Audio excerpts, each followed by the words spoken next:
ಸ್ನೇಹಿತರೆ, ಆಗಸ್ಟ್ 5, 2025ರಂದು ಜಮ್ಮು ಮತ್ತು ಕಾಶ್ಮೀರ ಗೃಹ ಇಲಾಖೆ ಹೊರಡಿಸಿದ ಅಧಿಸೂಚನೆಯ ಮೂಲಕ ಕಾಶ್ಮೀರದ ಬಗ್ಗೆ ಬರೆದ 25 ಪುಸ್ತಕಗಳ ಮೇಲೆ ಸಂಪೂರ್ಣ ನಿಷೇಧವನ್ನು ಹೇರಿದ್ದಾರೆ. ಇದರಲ್ಲಿ ಲೇಖಕಿ ಅರುಂಧತಿ ರಾಯ್ ಅವರ ಆಜಾದಿ, ಪತ್ರಕರ್ತೆ ಅನುರಾಧಾ ಬಾಸಿನ್ ರವರ ಎ ಡಿಸ್ಮ್ಯಾಂಟಲ್ ಸ್ಟೇಟ್ 2022, ದಿವಂಗತ ಎಜೆ ನುರಾನಿ ಅವರ ಕಾಶ್ಮೀರ ಡಿಸ್ಪ್ಯೂಟ್ 2013, ಆಸ್ಟ್ರೇಲಿಯಾದ ವಿಜ್ಞಾನಿ ಕ್ರಿಸ್ಟೋಫರ್ ಸ್ನೇಡನ್ ಅವರ ಇಂಡಿಪೆಂಡೆಂಟ್ ಕಾಶ್ಮೀರ 2021 ಸೇರಿದಂತೆ ಹಲವು ಪುಸ್ತಕಗಳನ್ನು ಶ್ರೀನಗರದಲ್ಲಿ ನಡೆದ ಪುಸ್ತಕ ಮೇಳ ನಡೆಯುವ ಸಂದರ್ಭದಲ್ಲಿ ಅಧಿಸೂಚನೆಯನ್ನು ಹೊರಡಿಸಿದ್ದಾರೆ.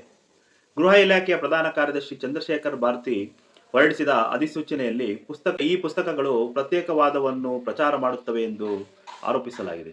ಆದರೆ ನಾನು ಈ ಮೂಲಕ ರಾಜ್ಯ ಸರ್ಕಾರ ಹಾಗೂ ಕೇಂದ್ರ ಸರ್ಕಾರಗಳಲ್ಲಿ ಮನವಿ ಮಾಡಿಕೊಳ್ಳುವುದೇನೆಂದರೆ, ನಮ್ಮ ದೇಶದ ವಿರುದ್ಧ, ಹಿಂದೂ ಧರ್ಮದ ಸಂಸ್ಕೃತಿಯ ವಿರುದ್ಧ, ರಾಜ್ಯ ಕನ್ನಡ ಭಾಷೆ ಇದ್ರ ಬಗ್ಗೆ ವಿರುದ್ಧ, ಆ ರೀತಿ ನಮ್ಮ ಒಂದು ಮೂಲತನವನ್ನು ವಿರೋಧಿಸಿ ಬರೆದಂತಹ ಪುಸ್ತಕಗಳನ್ನು ಅಥವಾ ಯಾವುದೇ ಧರ್ಮ ಆಗಲಿ ಏನೇ ಆಗಲಿ ಅವ್ರದ ವಿರೋಧ ಇಲ್ಲದೆ ಸುಳ್ಳು ಬರೆದಂತಹ ಒಂದು ಲೇಖನಗಳನ್ನಾಗಲಿ ಪುಸ್ತಕಗಳನ್ನಾಗಲಿ ಅವುಗಳನ್ನು ಬ್ಯಾನ್ ಮಾಡಬೇಕು ಅಂತ ಕೇಳ್ಕೊಳ್ತೇನೆ.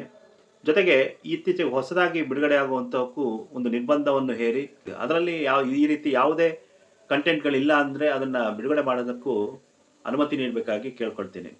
ಜೈ ಭಾರತ್ ಮಾತೆ, ಜೈ ಕರ್ನಾಟಕ ಮಾತೆ, ಜೈ ಸನಾತನಿ. ಸಾಧ್ಯವಾದಷ್ಟು ಶೇರ್ ಮಾಡಿ. ಧನ್ಯವಾದಗಳು.